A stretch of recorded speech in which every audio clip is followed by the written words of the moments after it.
Most people live in a reactive state. They work on stuff until someone distracts them. Then they react to what the other person needs. That's true at home and in the office, and it's the easiest way to keep spinning your wheels for months or even years on end.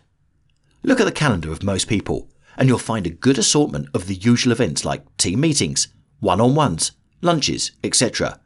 You might also find some personal events scheduled, such as family dinners, soccer games, birthdays, etc. But what you won't find on 98% of calendars? Time blocked out just to think. Blocks of 1, 2, or even 3 hours at a time with no agenda.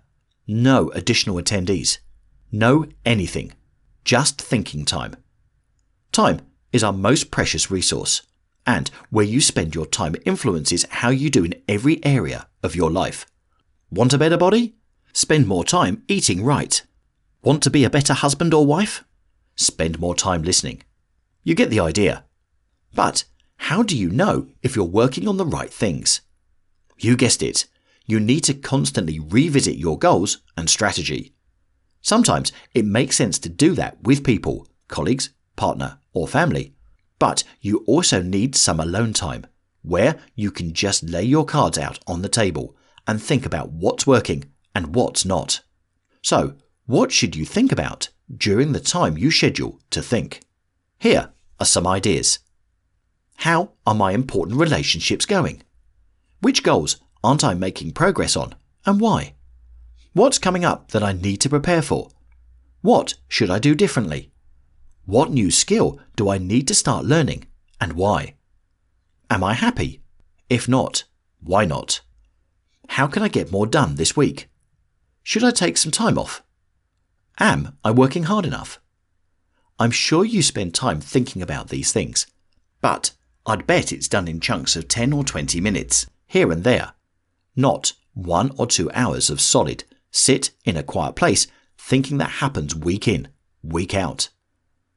As I was preparing to launch my previous company, I scheduled 5 hours each week just to think.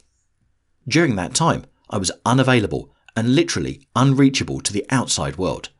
I turned off my phone, closed my email, set my Mac to Do Not Disturb, and put a note on my door, Do Not Disturb until 2 p.m.